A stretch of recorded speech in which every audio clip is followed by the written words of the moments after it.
Okay. Right. Thanks and good evening, everyone. This is the September 15th, 2022 meeting of the Groundwater Advisory Committee. My name is Scott Rogers.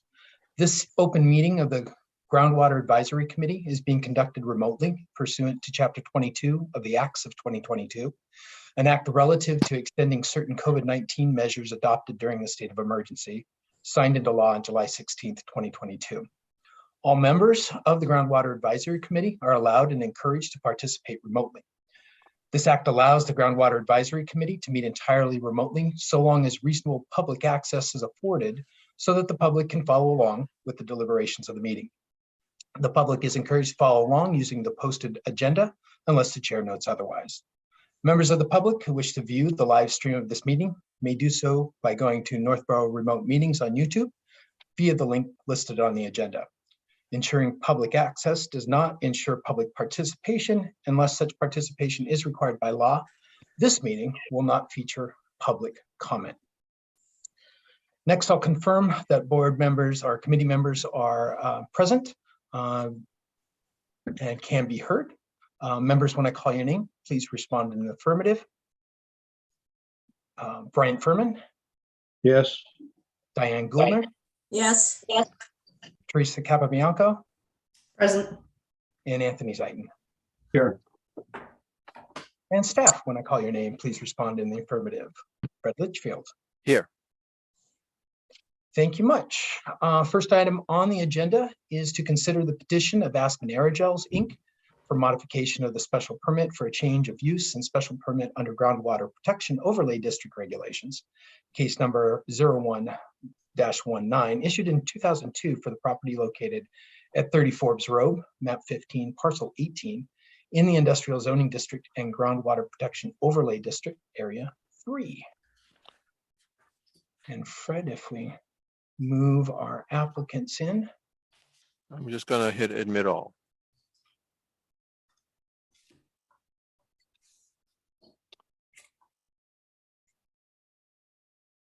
Just want to confirm that they are all with Aspen Aerogels.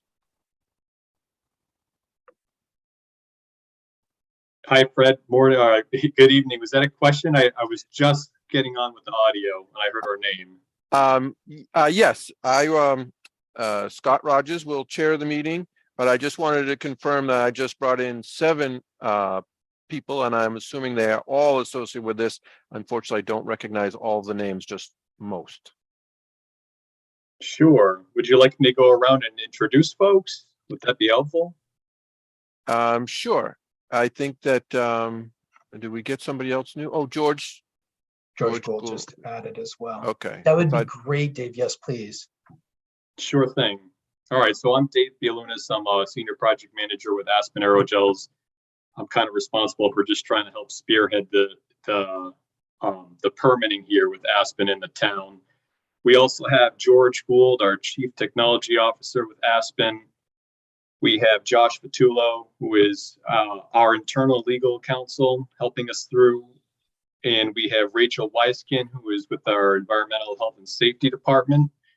And some of our outside folks on the call are Bob Allen, who is our zoning attorney, as well as Jim Borback, which we'll introduce a little bit further later on. He is our consultant, third party professional engineer who helped us put together a stamped copy of that groundwater impact analysis. Is there anybody we missed? I don't think so. Yeah, hi, I'm sorry. I'm Mary Lynn Ceremet, and I'm the Health and Safety Director for Aspen. Excellent, thank you. Welcome all. Appreciate making the time tonight. Fred, anything to stage this up before we turn things over to Dave and his team? Well, I tried to summarize it in the memo that you all have, applicants as well as the committee members. What we're here to do is to modify the existing special permit that was granted in 2002. We can go through the letter, or we can just let the Aspen folks kind of run through, make the committee familiar with the process. And then unless there's someone who doesn't have the letter, that I issued. I'm seeing nobody raising their hand, so I'm guessing everybody has it. So why don't we do that? If you could just walk through the process of what you do and how you do it, Dave, and then we can talk about the letter, and then we can talk about the questions that you and I spoke about earlier today and see if we can't come to some resolution on the cabinets and the storage. Sure. If I could share my screen. Okay, I do have permission, looks like. I've got a short presentation. Excellent. Let me just go into presentation mode first so I know which screen I'm sharing. Okay. Allow to. I think you should have the, let's see, maybe. Yeah, I'm just moving around things on my screens here. And now just trying to find Zoom again. Oh, host disabled participant screen sharing. Okay, so we've got to. I've got to find that button. Where is that? I'm looking as well, Fred, to see if I can help you out. Share screen. Here we go. See if I got it here. Multiple. So it's multiple. Have at it. That should do it for you, Dave. How about that? Yep, this looks positive. Excellent. All right, everybody can see that okay? Yeah, that's coming through great. All right, great. Well, I'll just start off by saying thanks again, everyone, for joining us tonight. We're happy to let you hear our statements on the special permit here. I just want to talk real briefly about who is Aspen Aerogels. We're a 20-year-old aerogel technology company that started its roots in Northborough. We have a wide range of products in our technology platform. They're all based on the aerogel product. And they range anywhere from critical safety components for electric vehicle battery systems, low-cost, high-performing lithium-ion battery materials, energy infrastructure solutions, mostly for piping and vessels and different types of processing vessels in that nature with insulated products, and sustainable building insulating materials as well. Like I said, we started our roots in Northborough. We've been here for over 20 years now. I think all that time has been located at the current 30 Forbes Road address. We are strictly R&D and office space at 30 Forbes. We've been that way since we've decommissioned our manufacturing operations and moved them out of state back in 2010. And just an interesting fact that I'm always fascinated with is aerogel is the most effective thermal insulator known to man. It's an amorphous silica with a nanochemical structure, and it's by that nature, it has also it's the lowest density solid in the world as well, which is incredible. And it is also non-toxic and non-hazardous. All right, so this is just going to kind of walk us through how do we get here in the first place.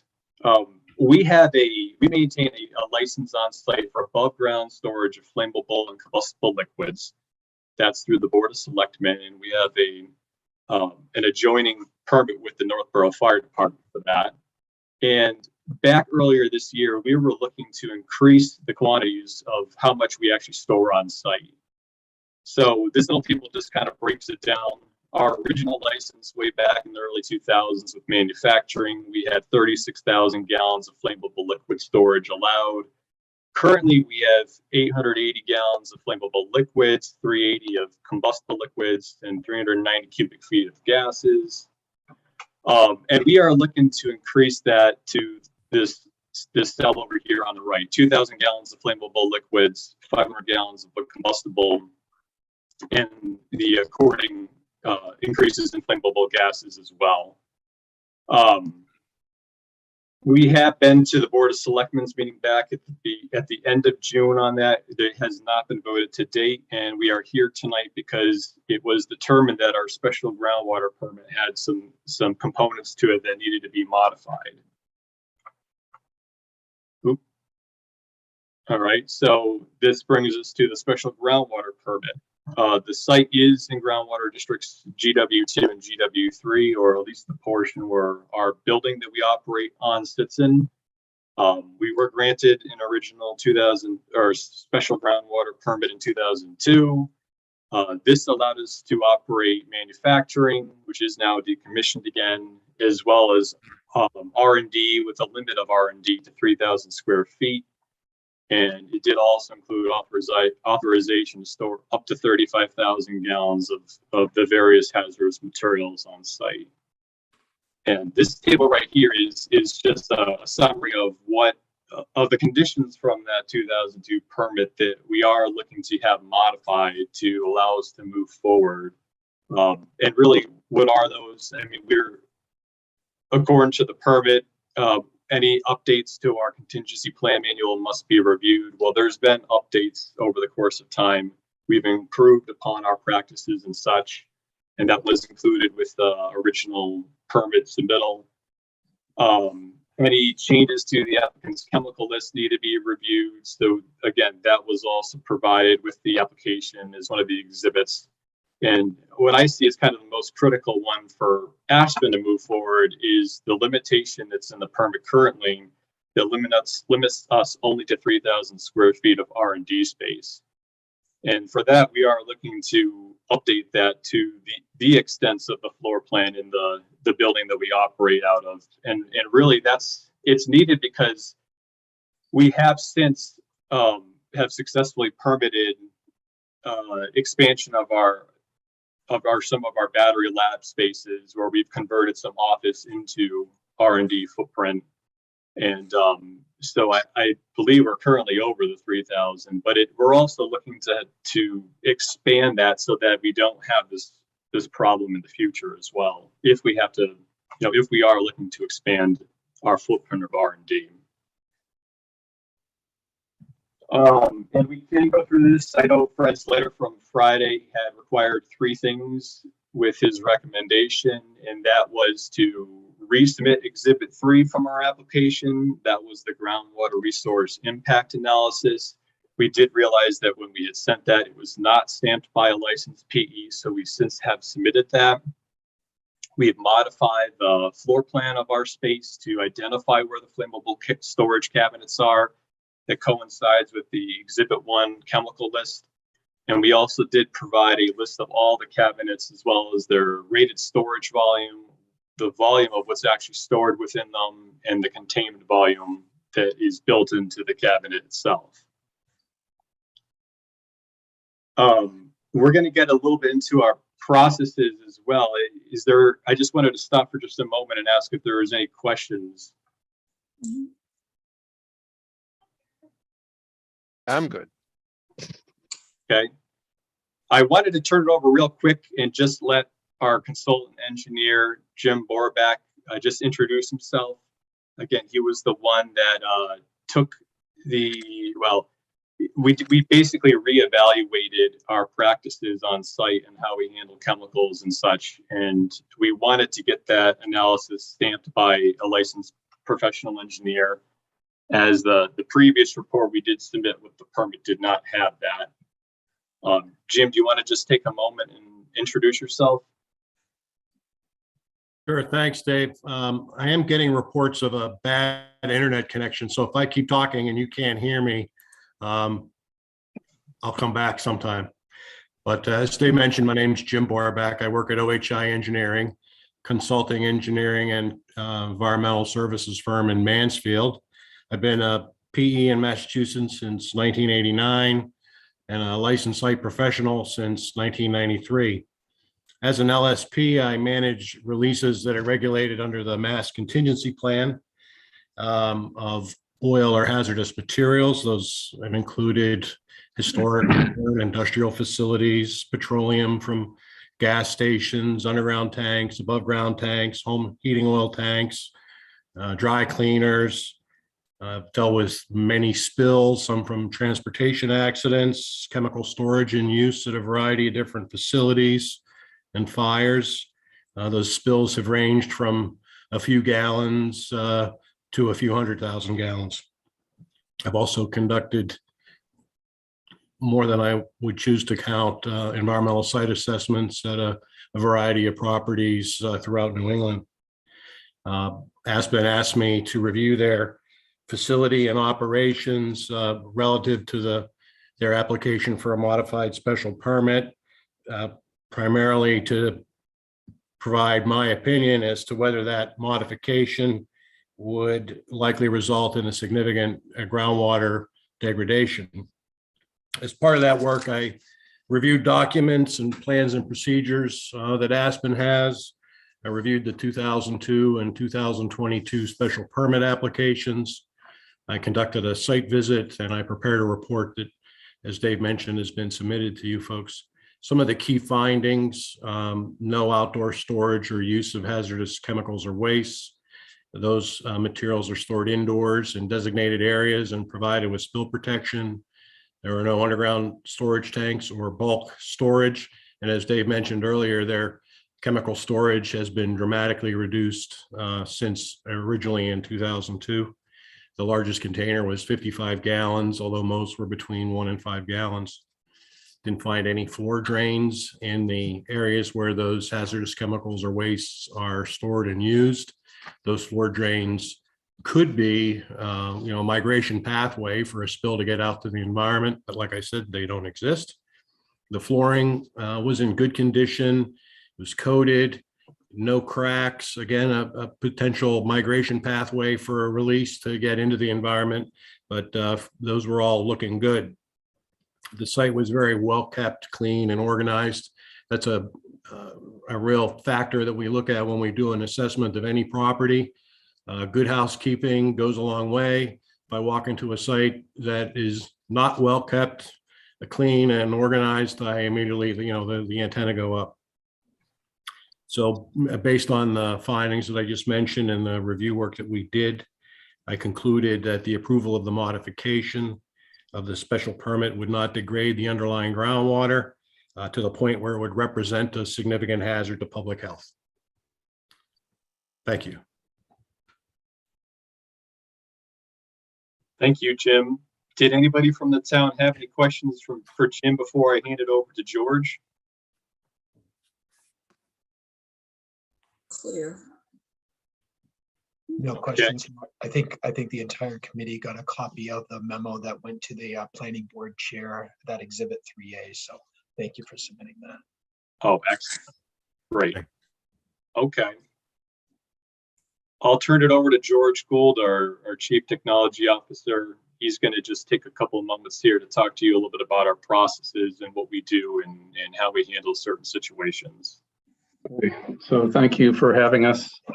I'd like to go over just a few things that we use as our kind of our standard approach for storing, dispensing, and handling chemicals in the facility. I'm basically the site leader, leading teams of engineers and scientists where we make our materials. We do our research and development level things, usually at very small scale. We have lots of chemical fume hoods, and usually we're working with quantities of chemicals that are a liter or so or less. There are times where we do use slightly larger amounts of chemicals, but of all of our storage, we have no containers larger than 55 gallons. Our drums are all stored in an H2 rated dispensing room that has a 3-inch berm with 840 gallon containment, and also is equipped with a foam system in case of fire, which I think is an important consideration. We also keep our chemical waste in there, which is both liquid and solid flammable waste. Right now, we're up against the limits of the total site storage in our license, and so we are having waste picked up once a week, or potentially once every 2 weeks, depending on how close we are. And that can be a little bit of a burden. And so that's one of the reasons why we've asked for an expansion. We have been adding scientists and engineers to our team. So we will be about twice as large as we were in average for the past 15 years. So we're going to have probably about 60 scientists and engineers on site And because of that, we need a little bit more chemical storage in order for them to be able to do their jobs. Our liquid chemicals that we're using in the laboratory are typically certainly less than 5 gallons and more typically less than 1 gallon. We have a lot of small containers. They are stored in fire rated or corrosion resistant cabinets that are all equipped with spill containment. The containers or the cabinets that we use are rated for fire by NFPA. The containment is essentially ratioed according to best practices in the industry. Our chemicals are only removed from storage for dispensing or using in our fume hoods, and then we put them back.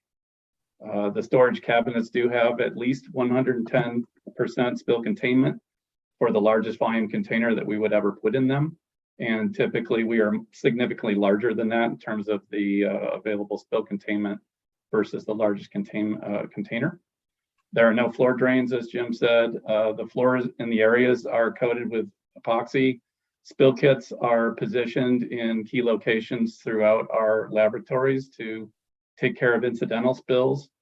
If we do happen to have a larger spill than a small spill, if it's larger than 5 gallons, we are required to have a third party come in and handle that for us, and we have them under contract. That's Clean Harbors, and they are on call 24/7, 365. And in general, our R&D personnel and our policies follow the OSHA and NFPA 30 laboratory standard practices. I got next slide for me, Dave. Just some pictures in our new laboratories. On the left, we have typical storage of flammables in cabinets. You can note the lip on the bottom shelf. Same on the one next to it. On the right are some pictures of our H2 storage area. You can see the berm and the epoxy coated floor. I give the dimensions here, but this is a room that's equipped with our foam system, which is located near the loading dock, right next door to this storage area, and the room is well equipped for handling flammable solvents and vapors. It's class 1, div 1 wired, so that there's very little chance of sparking. You want to go to the next one, please? In case there's a spill, I mean, we don't have these very often. In fact, they're very rare in memory. I don't remember us ever having one more than about a liter here since I've been there, and that's been about 20 years. We do have the spill kits, as I mentioned before. We train our employees in incidental spill management. We have annual training for handling hazardous materials and how to address spills and the like. And I think I mentioned already that in case there's a larger spill, we have a third party, Clean Harbors, that's available to help us mitigate and completely remove the hazards from the building. The pictures show the spill kits in one of the locations, and then you can also see at the loading dock, which would be, I would think, your highest risk area where we transfer a drum in or out of the facility. That's where the chemicals can get out. Otherwise, we're always handling chemicals inside of our laboratory behind closed doors under, beneath the roof. But there's a spill kit there at the loading dock that can handle a 55-gallon spill if there were to be one, and it also is an overpack for the damaged drum to be put into by the third-party vendor. Next. We do keep a updated emergency preparedness plan, and people are trained to it, and so we have very explicit instructions. This is only a small part of it, about how to clean up different types of spills depending on the chemicals that we have on site. It's not that complicated in terms of the chemical varieties that we have, but it's complicated enough that we need to be able to train people on how we handle it. We also have a full-time EH&S representative on site during working hours, where pretty much 99.9% of anything is going on in terms of chemical handling. If anybody is there after hours, they are there with a a partner, and so there's nobody working alone in the facility. I think I have one more summary slide. So we started here in 2002. We had a fairly significant storage capacity in the original special groundwater permit. This is not an expansion of use. I think we probably understand that. So what we're asking for is still a reduction of 90% versus that in the language of the permit. We train people to best laboratory practices and codes, and we follow all environmental regulations. We believe that the risks of chemical release are small from our building. They're not zero, but that we feel that they're very small and that we have many different layers of risk mitigation present. And in case there's anything greater than an incidental spill, we have our third party to help us. And so I think that's where I'd like to leave it. And, thank you for letting me kind of state my opinion.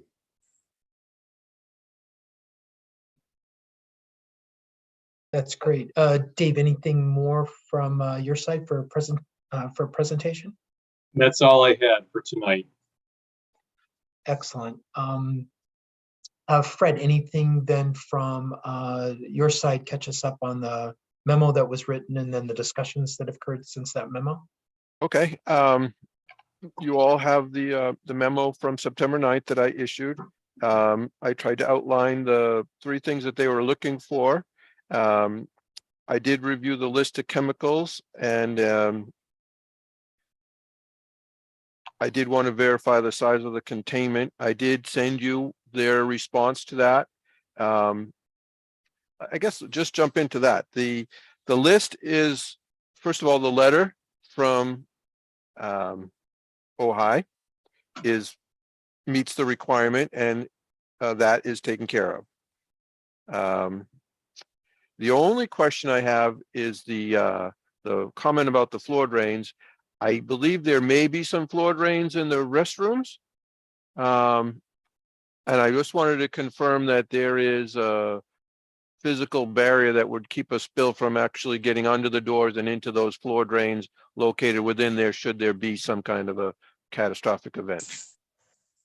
Is that possible to confirm?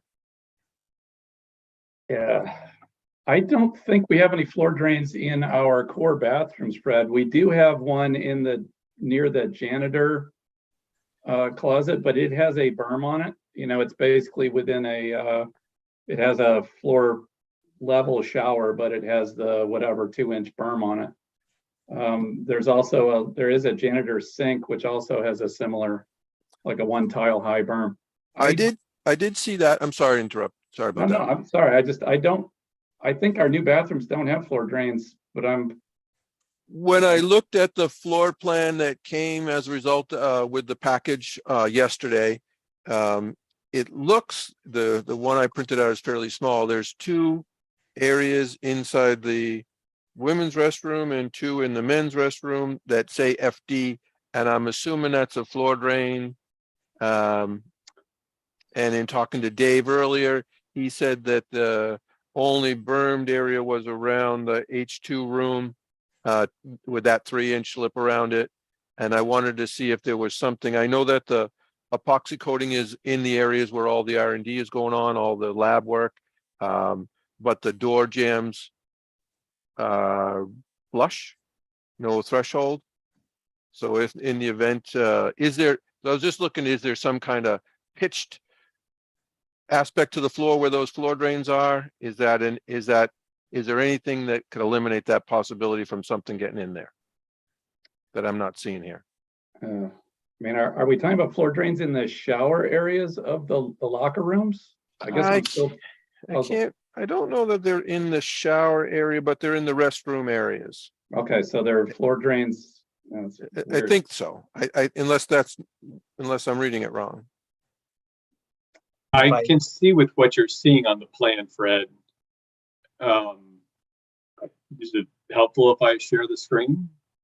Sure. Yeah, if you can blow it up enough so we can see where it is, and maybe there's some physical impediment that would keep a spill from getting in there, and that's all I need to confirm. All right.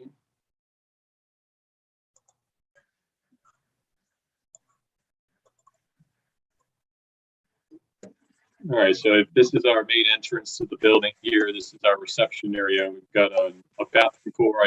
I'm guessing that's the one you're talking about. And Though, right, yep, those two, and then there's two on the other end of the building, and if there's something there that prevents anything from getting in there, and that's just in the restroom area, fine, that satisfies me.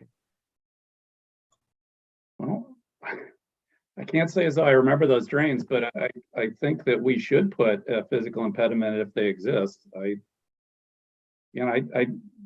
don't, going into those bathrooms, it's like you usually would have your eye drawn to it, but I think that we should have some sort of an impediment to the drains. Would that be satisfactory as opposed to?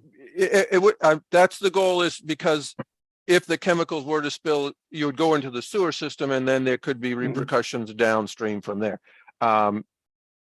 If there isn't a physical impediment, something that you could do around that one, those two particular doors that lead into that area, just kind of eliminate it from getting in there and stay in the area where the epoxy coated floor is fine. okay.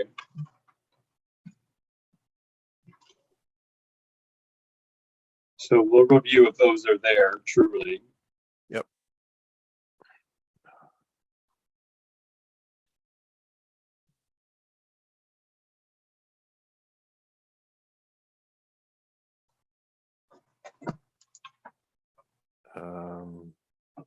Okay.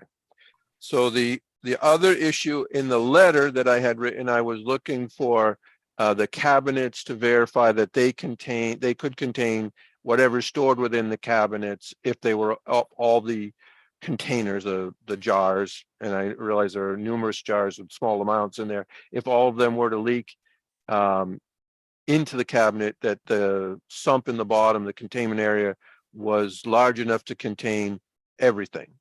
And in talking to Dave earlier today, he explained that you were abiding by the federal mandate of the largest container or 10% of the total volume, whichever is greater. And I've confirmed that with my fire chief that is in fact the appropriate standard.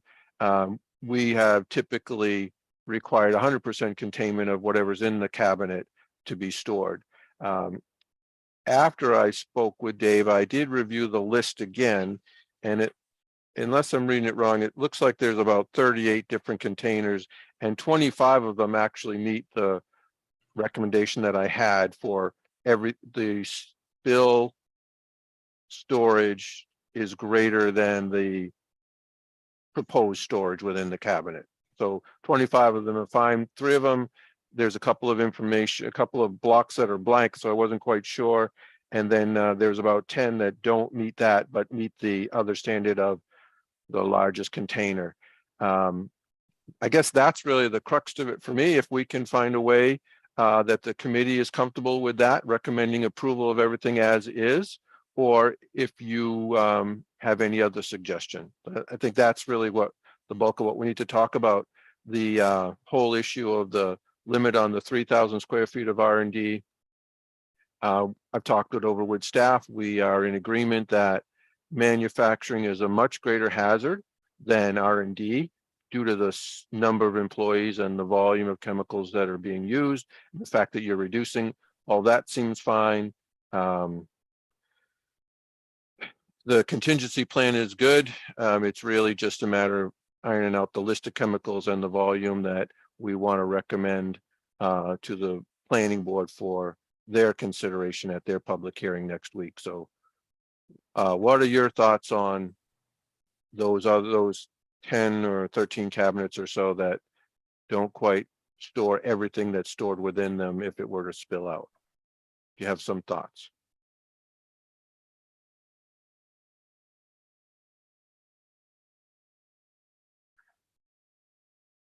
Are you talking to us or are you talking to the committee members?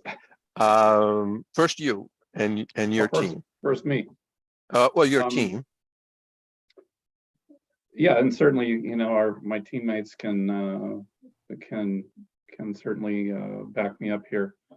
I think the risk of the release of all the chemicals seems pretty remote, just based on, you know, I felt pretty comfortable going through those calculations, thinking of if someone were to take a glass bottle and to put it in and to break one, you know, maybe to break the one in their hand and the other, does it have double the largest container in that scenario? You know, because that's about as far as I could think that you could break, you know, multiple containers in there. And almost, we were averaging about 5 times across all of those. There were, as you said, a few cabinets that did not meet that requirement and only met the 100% criteria. We can, you know, there are things that we can do to get it up to at least the minimum requirement that you guys want. We certainly have that ability. Right, I'm sorry, this is Bob Allen. Just curious, were you pointing to a specific regulation on that, or were you just saying that's something that this board has done in the past? It's not a specific regulation. It's more of a past practice for the board in granting special permits to recommend, require 100% containment for the chemical stored within each cabinet. Now, I realize you have a large number of cabinets. Most projects that we get have one cabinet, or it's a warehouse, and they've got stuff all over, so they berm the entire floor, and they use their forklifts and other things to go over those berms, and they utilize the floor as the containment area. Or they have a tight tank, that floor drains with a tight tank that can be contained outside the building and removed before it got into the drainage system. There are several other options, but typically they required 100% containment, including sprinkler water in those places where they have water-fired sprinklers as opposed to the foam that you have. So yes, I agree that it's a very unlikely scenario, and the committee has looked at their role as a kind of a doomsday worst case scenario evaluation. And I acknowledge that most of your cabinets do have the storage that we're typically looking for. I'm looking for a way to say overall it's okay. This, I mean, No, I appreciate you explaining that, because I know the fire chief felt that we were in compliance, and maybe I missed that in your memo. I didn't. This is just a little bit of a curveball that I'm hearing. Okay. Well, I did speak to Dave about it earlier today, and we talked, and I think I clarified it for him as well at the time. And I'm not trying to throw a curveball. I'm trying to find a way to get to the point, because I think that the project overall is a good project. I think you're a great business. We're happy to have you in town. We want you to stay in town. We want to work with you.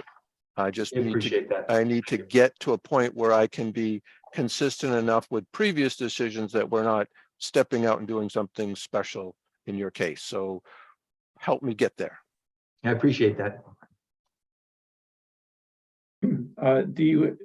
Teresa looks like she wants to say something. Yeah, Scott, may I? Yeah, please, Teresa. I think I just have I need some clarification. Fred, I don't know if it comes from you or from the team.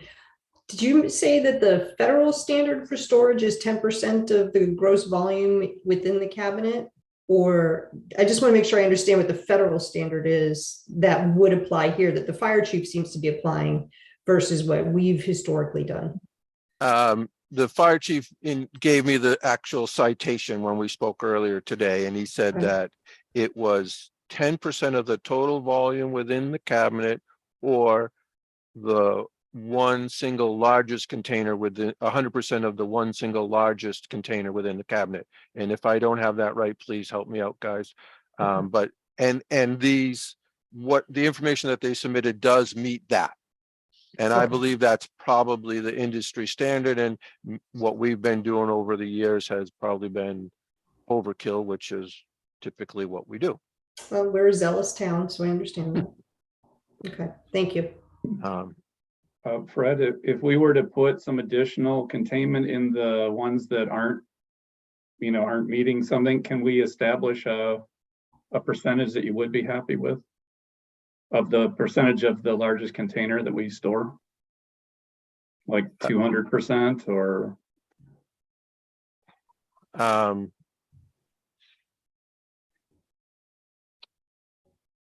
It's it's a tricky one because I think when I added it up, the total capacity of all the cabinets is greater than the total amount of material that you want to store on site. It's just not, when you look at each individual cabinet, it's not there.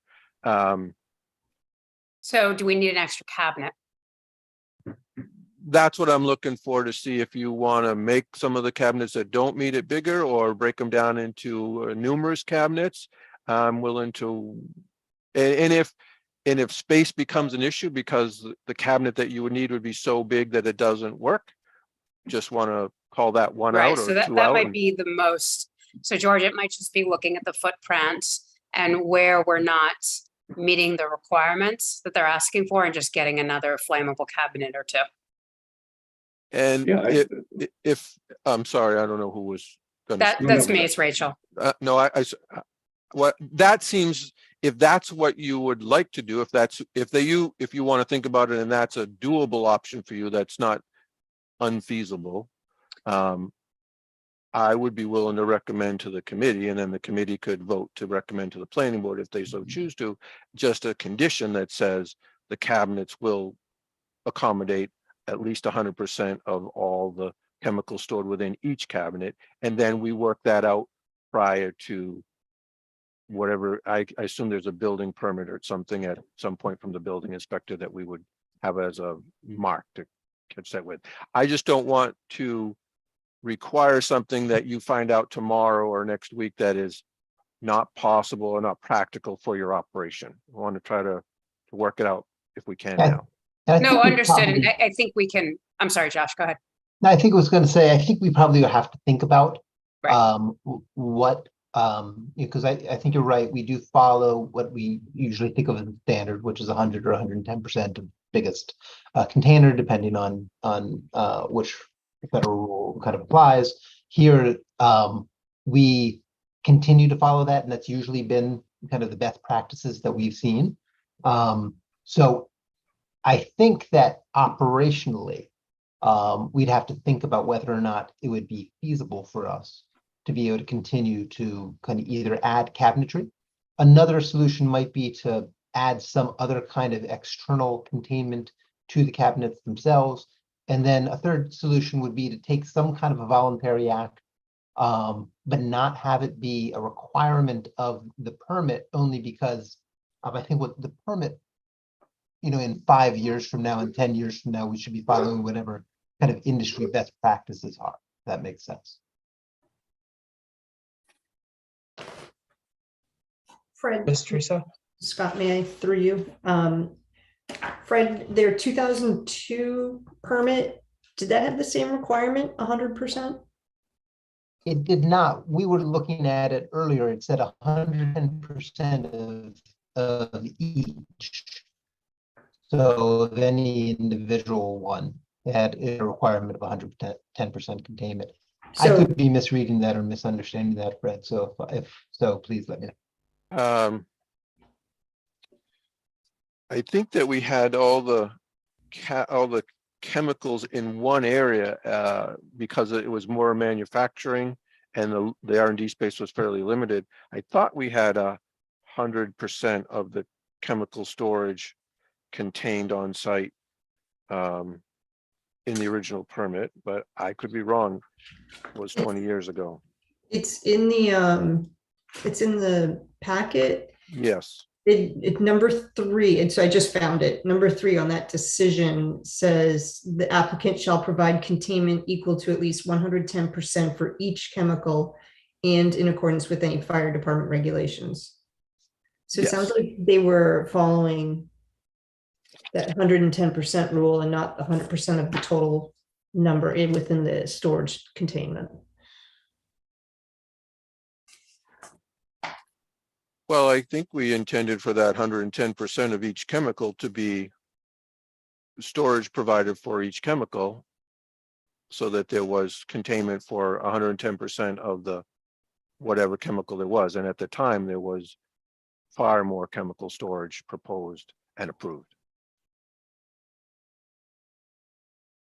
So you think you intended for that to be cumulative? The 110% to be cumulative in any given storage cabinet and not individual.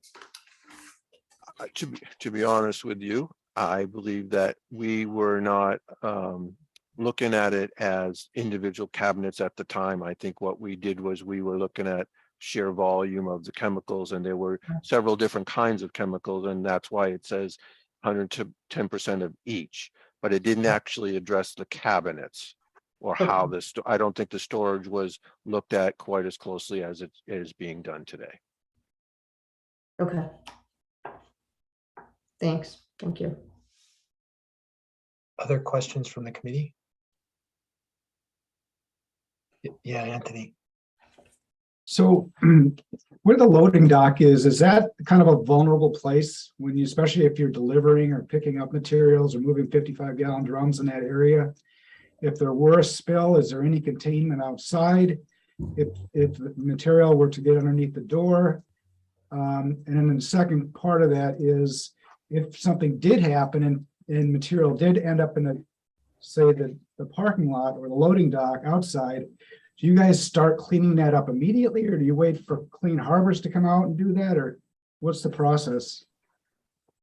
We would contain the spill with the sorbent pads and snakes basically are there. So you would berm around the spill. Certainly you wouldn't let it keep on pouring on the ground if you could, and you'd be calling Clean Harbors certainly, and maybe the fire department depending. Rachel, do you have a no, that's exactly it. So that is the protocol, right? That's why there is a spill kit right then and there, and it has pigs, which are it's spill materials, right? Which is it's used exactly for that, and that's how the employees are trained. But it's an immediate phone call to myself or Mary Lynn, because obviously we have volumes that need to be reported, as George said, to the fire department if necessary. But then it is a call to Clean Harbors to manage that, to prevent anything from breaching into the environment. So, and then in terms of best practices for containment, or there's nothing special on the outside of the building that would help contain a spill should it get out that way? You're asking if there's a berm on the periphery of the building? Well, see, not the periphery, but say even where that loading dock comes up, is it just regular asphalt? Is there concrete? Is there any no containment though outside of the building? It is a concrete dock there. And it is surrounded by a concrete wall, so it's not directly adjacent to, say, soils. So there is it's also really pretty flat as well. So it's a pretty broad square foot area as well too. So I think there's enough there going for us that we have reaction time to be able to get down and to put down the sorbent materials and put down the snakes there, so we can contain that, so it can be stop spreading and can be appropriately cleaned up. Okay. I can point out too that there was a point in time where there was a storm drain in that dock area. Back in 2016, we actually did a project where we were able to raise that plumbing up off the surface where the tires are parked, essentially. And so that way there's no longer a source for, I mean, even if it was just a solid manhole cover, right? There's not a source for if a drum or a container fell down at tire level that could flow into it. So that is a component of that dock that we've corrected over time. Okay. Thank you. Brian or Diane, any questions? Actually, I have a thought. There's a variety, what seems to be a fairly large variety of chemicals for which the people who work there are trained to use or to clean up if they have to. How does that correlate with what the fire department would know about all of these chemicals and how to treat it? Is there a crossover there somewhere? If I understand what you're asking correctly, I think the fire department tends to look at things in terms of their flammability, combustibility, and potentially toxicity. if they're going to be exposed to things. So they'd like to know what the materials are, but at least in my conversations with people at the fire department, they typically look at these things. Do they burn or do they not? And are they creating hazardous conditions for the firefighters in particular? And obviously they don't want to let things escape into the environment if at all possible. So they have a list. Sorry, go ahead, Rachel. I was going to say, so there is a annual report that has to be filed, the fire department called a tier 2 report. And depending on certain thresholds, chemicals are reported to the fire department. And as George has said, the point of that report is specifically so in the event of an emergency, the fire department knows what they're stepping into. So they know what is located where, but again, that's based and predicated on threshold amounts and threshold quantities. So, you know, the fire department has been in our facility numerous times. You know, they've obviously approved a variety of permits on our behalf. So they are well aware of what we have. And as George stated, they are classified based on, you know, is it class 1 or class 2, A, B, or C combustible, flammable, what have you. So that's what they're most concerned about. And that's for the safety of both our employees and the firefighters. Okay. And all of the information that comes with this application is shared with the fire department, which is partially why I asked for the location of the cabinets within the building in relation to the floor plan, so I could share it with them.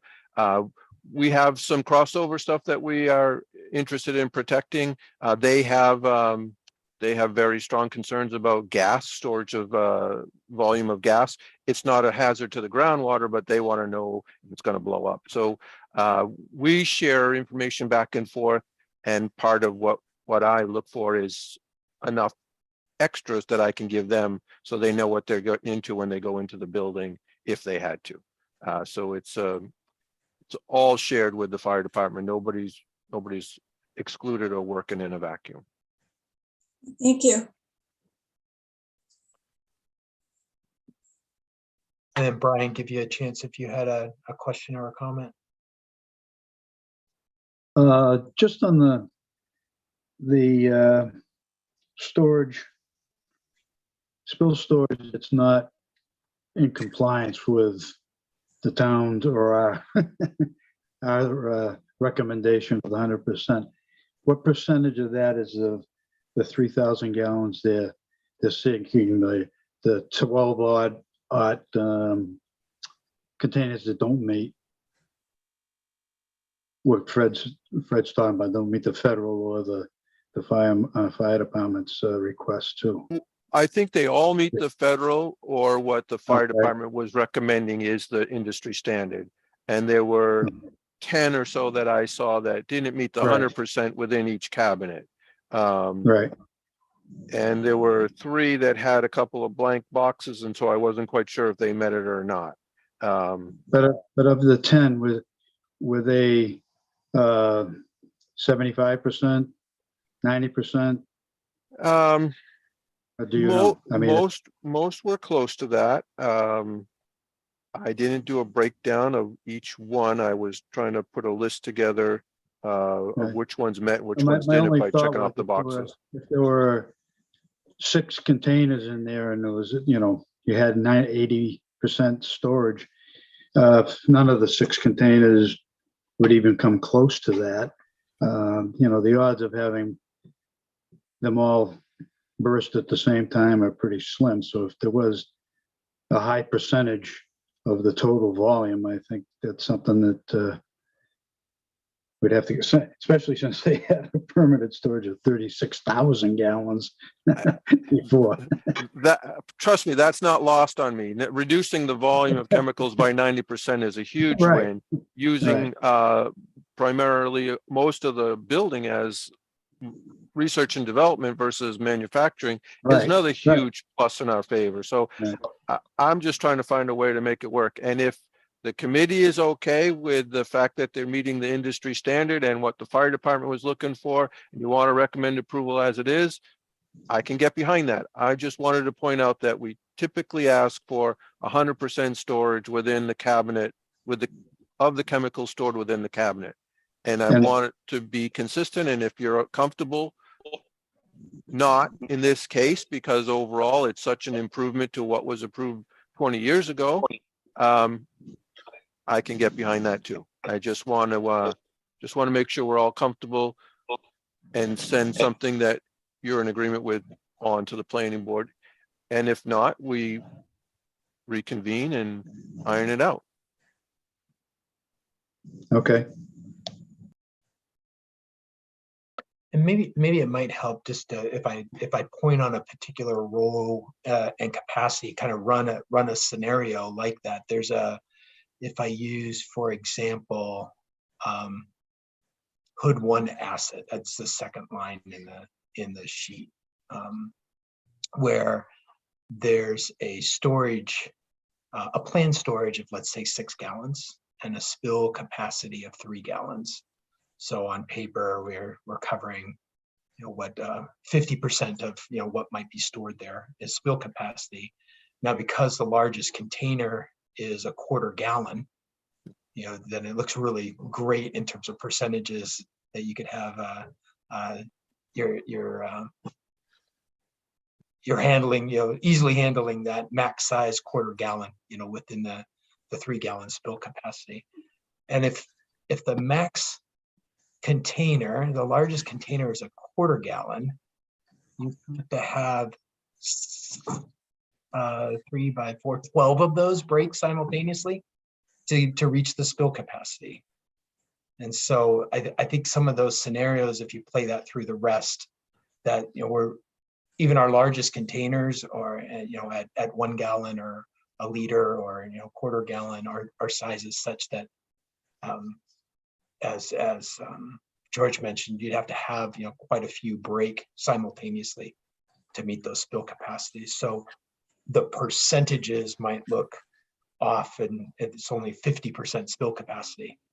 But you look at the particulars of that, a cabinet like that, and say, okay, a lot of things would have to go wrong with 24 or 12 or containers simultaneously. But I think that makes me feel more comfortable that the formal regulations are protect us, and the procedures protect us, and the containment areas protect us as well sufficiently, in my mind.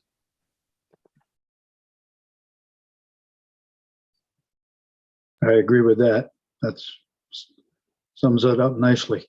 Okay, and in terms of the blank items, I think, is it, for example, the fridge that's in the H2 bunker just isn't built with spill capacity? Am I reading that?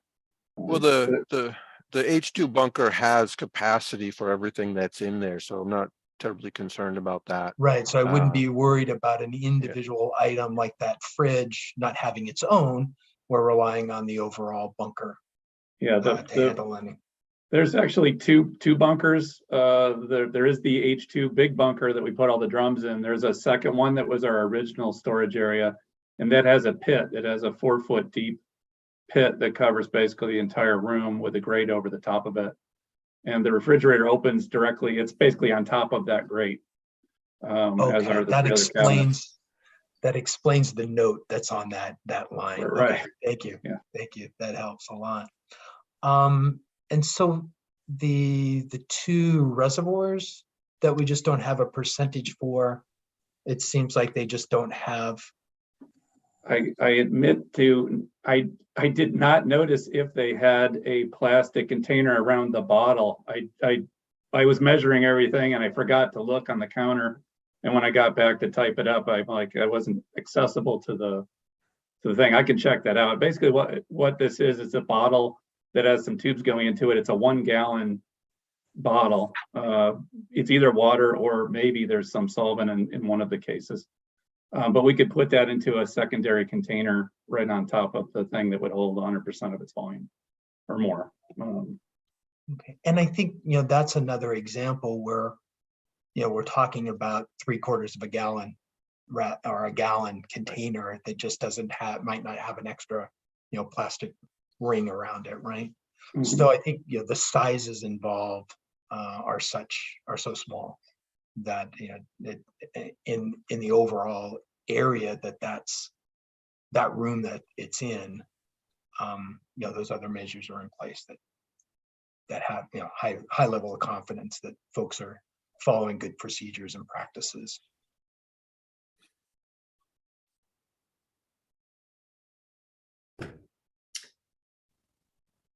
Scott, I would agree with your assessment of it. I think that they've taken the appropriate measures for containment, and they've got everything in place that they need to have in place. And I think, as has already been said, the likelihood of everything spilling all at once, I think they're going to have a much bigger problem at that point if that's really what happens. So I'm comfortable with what they've got in place. That's great. Thank you. So I think we've got consensus amongst the committee that the containment as submitted is acceptable. Okay. Yes. And then Fred, we've got an additional condition, I guess, around the floor drains in the bathroom areas. We want to try to word something in that respect. If it's possible to keep anything that spills on the floor from migrating towards those floor drains physically, that seems appropriate for both the operation of the business and the welfare of the groundwater downstream, ultimately at where the sewer discharge is.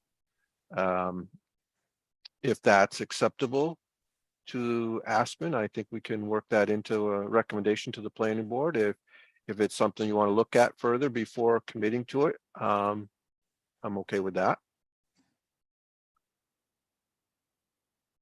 I think we can commit to that, George. Yeah, I think we need to address it. Would it be okay to plug the floor drains, or do we need a physical barrier with some height? All I'm looking for is something that prevents a spill from getting into those floor drains. Plugging them may be something that you have an issue with the plumbing inspector on. It may be part of the state plumbing code that you have to have those in those resting room areas. I'm just looking to keep the R&D lab from migrating towards there in the event of a spill, if that's possible. So Rachel and Mary Lynn, it's going to be a trip hazard if we put something around the drain. Potentially we're impeding people on the disabilities entrance to the bathroom. So is this something where we need a little extra time to? Yeah, let's take a look at it. I think we can consider a couple different options there, but we can definitely do something to prohibit, any chemical release if that were to ever happen from getting to that drain. So I think we can look at a couple different options and see, what we could put in place there to prevent that or mitigate that. It could be on the some, bottom of the door might actually Yeah, that's what I was thinking. it could be something as simple as a threshold Yep. of the doorway going into the area or out of the lab area, one of the two. Yep. That's what I was going to mention, Fred. It appears that those restrooms are all in the office area, away from the laboratories. So it might be more of along the hallway coming out of the lab areas, kind of keep making sure all the chemicals stay in there and nobody's carrying jars of something out into the office spaces, right? And so that's probably a better place to put the barrier at the between the office space and the laboratory space. Exiting the lab would be the place. That's what I was trying to say. Thanks. There's no carpet anywhere that's going to absorb a spill or anything, right? I'm not missing anything. It's all, I remember being in the building, but not walking, didn't go to the restroom, don't remember. It was a while ago. There are carpets in the office area, but not in the laboratory areas, nowhere near the laboratory. Or the hallway. Nor the hallway, no. Okay. The hallway's epoxy coated. If you think that a threshold or some mechanism on the door that keeps it out from getting into there is doable, then, and the committee seems willing to recommend that some barrier, that could be, everything else seems to be in order. If you need time to review that and then go back, we could meet again. I'm not sure it's necessary, but I don't want you to commit to something that turns out to be impossible or difficult and has to be amended, and I'm trying to work with you. Let me have my team back me up here or not. I think we can commit to that. We just don't know exactly what the solution has to be right now, but we can commit to satisfying your committee perhaps. And I don't know about having to meet again. That would be up to you. But Yeah, I think we can certainly commit think to some it's- kind of barrier from preventing it from getting into the drains and the restrooms. There's got to be some product out there that can do that. I just can't picture exactly what it is, and we want it to be effective. My recommendation would be something like weather stripping and not a physical threshold on the floor that could become a tripping hazard, because like Scott was mentioning before, the size of the containers in the laboratory are very small. So now we have to figure out that there's been a spill in the lab that crosses the floor of the lab, goes in the hallway, travels down the hallway, and gets in a floor drain. Probably less likely than 12 containers breaking all at the same time, frankly. And which is why I mentioned in the letter that there were no floor drains in the lab space. Floor drains are definitely in the bathroom. They're required by code. There's no question about that. But if you start putting things on the floor that become a tripping hazard, I think you're defeating the purpose. Maybe like a weather stripping, a rubber strip on the bottom of the door, if it's not there already, just as a liquid barrier, perhaps at most, if you ask me. And I think that it even might be in existence right now in between the labs and otherwise, although I'm not in that building often. But I think it might not be, because I see George having doubts. But we it's can something certainly, we can add the weather stripping though, for sure, and just make sure that we're trying that. I think we also need to look at the bathroom entrances to see if the tile isn't offset from the floor. It might actually be above the floor level slightly, and maybe we could put a transition that's a little taller. You know, again, we'd have to take a look at what the volumes are and how much of a distance it has to travel. But Is it possible for a condition that meets staff, meaning Fred's, that Fred's satisfied with it? Does this board ever allow that? Because there might be a natural pitch there now that we're not aware of, that Fred would be, oh yeah, that pitch is enough, rather than committing to an actual barrier or a threshold or something like that. Yeah, perhaps Fred wording it that you know, the condition would be the confirmation of, or the adjustment to add, you know, a barrier from that would prevent spills getting into the floor drain. You know, as George said, maybe there's already, you know, enough of a lip that there wouldn't be any that would travel into the floor drain, or, you know, could do the weather stripping. But would that be enough, Fred? Yeah, I mean, I'm not trying to overly complicate it. I really am not. I just want to make sure the committee has all the comfort that they need, that the spill if some spill were to get outside the lab, it wouldn't get into that floor draining, ultimately end up in the sewer. So if the condition reads that they take all appropriate actions to prevent any spill from leaving the lab area, that's one way to do it. Something like that. Again, not trying to invent the wheel, or just trying to make sure that we're covering.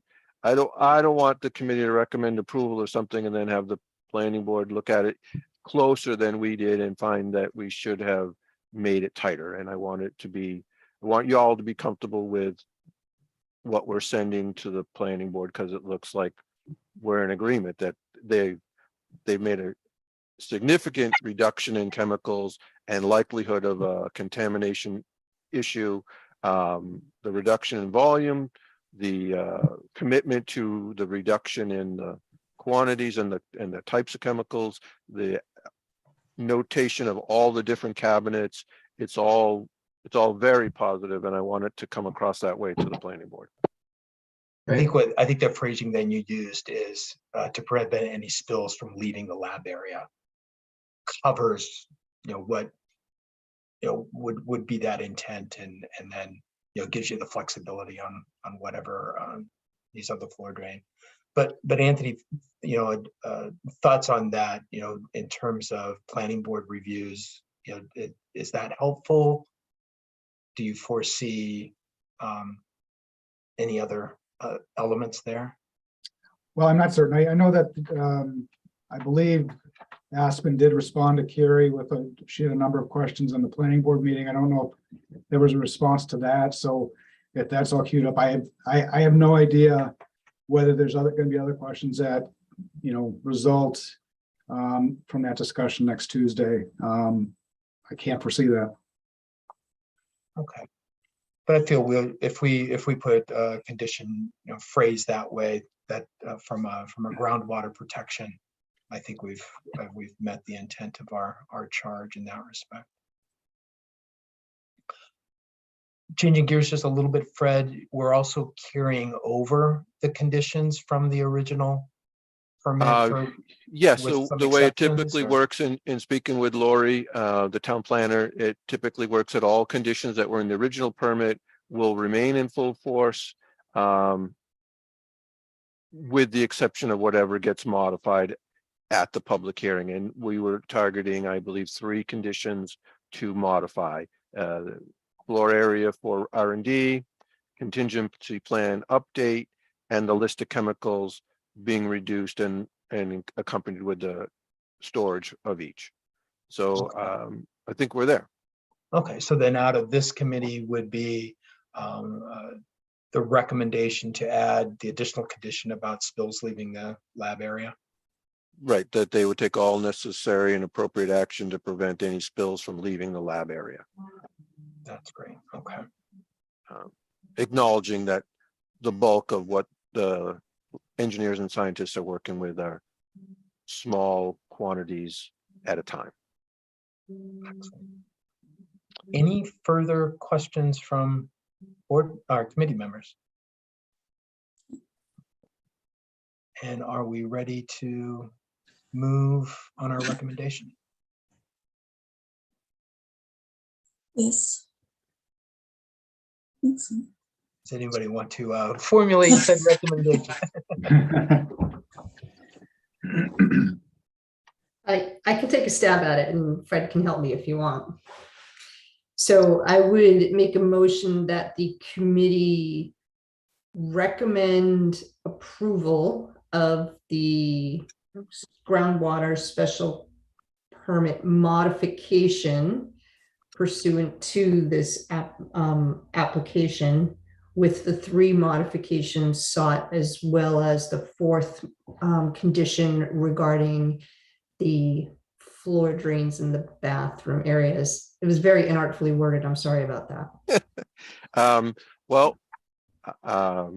Going to edit it a little bit and say that you Yeah. recommend to the planning board the following conditions be added to any approval of the project. So you're not recommending approval of the project, you're recommending that these particular conditions would be applied to any approval issued by the planning board. Okay. And it's important to note that distinction for various reasons. And then we'll just list the items that we're talking about modifying: the condition 3, 10, and 2, 3, and 10, and also adding the condition about the recommendation about the lab area containing anything that might spill in there. Right. Clear enough? So moved. Is there a second? Second. Thank you, Diane. This has to be a roll call vote. Teresa? Aye. Diane? Yes. Brian? Aye. Anthony? Aye. And Scott is also aye. The motion passes unanimously on recommending to the planning board on those change conditions, plus the additional condition on protections against spills that might go in the floor drains. Thank you all very much. Thank you. Good luck with your project. Yeah. Yes. Thank you. Thank you for very educating much. us. Thanks for your Appreciate it. patience. Have a great night. Thank you too. Good night, everyone. Take care. Good night. Night. Good night. And then Fred, I believe we have minutes from May 10th. You do. Where did I put them?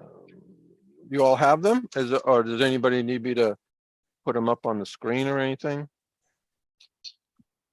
I did find them in the package. I did put them in there.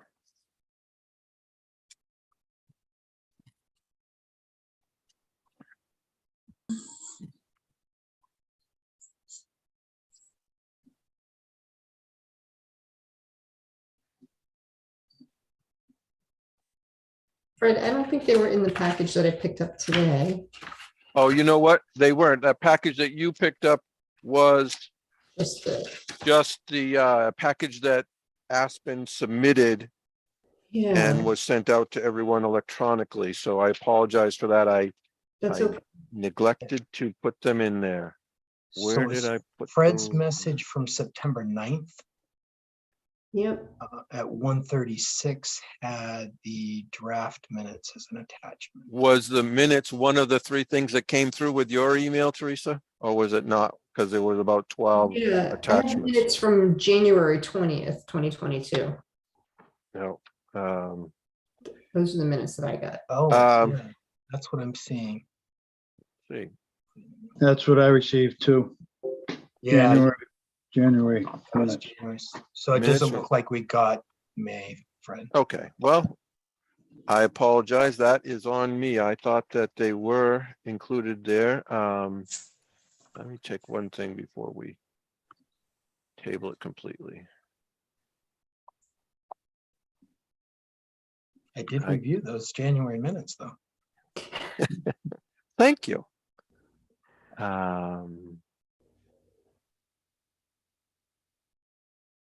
So,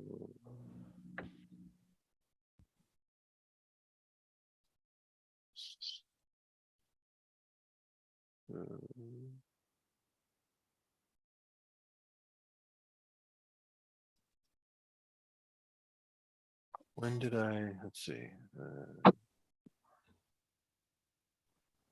You sent out a draft on, I'm sorry, I'm looking at last year, that's why. Okay, you didn't. I did it. I sent out, well, if you don't have them, you can vote on them. So we'll take it up at the next time we meet. How's that? Just have double work next time, whenever that is. I expect with the fall, there'll be more meetings than there was in the last 4 months. So I'm sure you'll be seeing me again soon. I don't know. I don't have any applications in front of me today. So maybe not in October, but probably in November. I think there's a couple other things in the pipeline. So Fred, in terms of meetings, Board of Health is officially moved to the third Tuesday. So it's am I lying about that? We're the second Tuesday now, right? So correct. Yeah, Tuesday. There had been a conflict before tonight. Right. So going to the third Tuesday lines you up with the planning board, which eliminates the conflict. Right. We're good because we don't need a host. I can host the meetings. Not crazy about hosting the webinars. Just a few extra things to worry about. So we'll continue to meet on the second Tuesday unless the committee has a scheduling conflict that needs to change that. But now, if Teresa doesn't have a conflict, we can routinely meet at 6 unless there's a better time. I know this is Scott's first meeting, so if 6 o'clock is too early, if you don't get home from work or you would prefer to have dinner and meet at 7, we can discuss that, or we can plan to meet at 6 as we have been. 6 works for me, so if that's good for the rest of the committee. I don't want to have you adjust. I'm really flexible. Okay. All right. So 6 o'clock on October 11th, if necessary, is the next meeting. If you could all put it in your calendars and keep it open. I will let you know as we get closer to that date if we're going to actually meet or not. I'll try to let you know at least a week ahead of time if we're not going to meet, so you can make other plans. Anybody have anything else? I ask a question? Sure. A couple of months ago, maybe longer, there was a discussion over the writing of the letter that went to the planning board, whoever it goes, that they were not accepting, not exactly accepting, but they questioned the way it was written, I think. And I wondered if that has ever been settled or is just going to be ignored. Or The way I recall it, and you can all correct me if I'm wrong, is that we were there was some concern that the recommendation applicants were presenting the recommendation to the special permit granting authority, whether it be the ZBA or the planning board, that the committee was approving the project. And that's not the case. You're an advisory committee. You don't approve or not approve. You make a recommendation to the special permit granting authority, and they're the ones that approve it. That is why I made a slight correction and / edit to Teresa's motion to include that the conditions are there in the event that the project is approved. That it should be included in any approval of the modification, not that you're recommending approval. And we meant to talk about it several different meetings. And each time we didn't have everyone in attendance. And I think one night we might have everyone and we went very late and opted not to talk about it. And so I did not put it on the agenda tonight, as I think that we, unless you all feel different, I think as long as the recommendation from you, your board to the special permit granting authority indicates conditions that could be incorporated into any approval, I think that takes care of it. But we certainly talk about it more if you all want to. no, just wanted to have a resolution. Well, I think that with this decision going over to the planning board, we'll know whether or not they like it. Whether there's something we need to talk about. Okay. Does anyone on the committee want me to put it back on the agenda to discuss next month, or are we okay leaving it off the agenda going forward? You know, not speaking for everybody else, I think that the way the motions are being worded now addresses the concerns that the board had in the past. That sounds good. Yeah. Yeah, so let's not have it on formally on any agenda unless the situation arises that we need to discuss it more. Happy to revisit if ever the need arises. Excellent. Nothing else, Fred? I'd take a motion to adjourn. So moved. Second.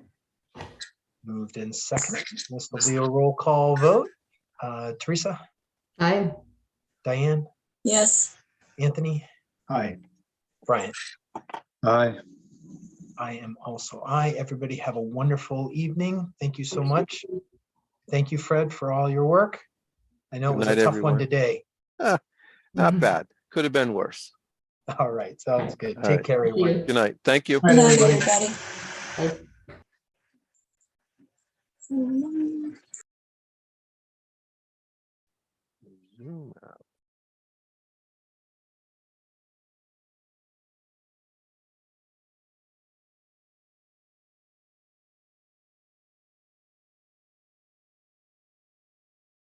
Zoom out.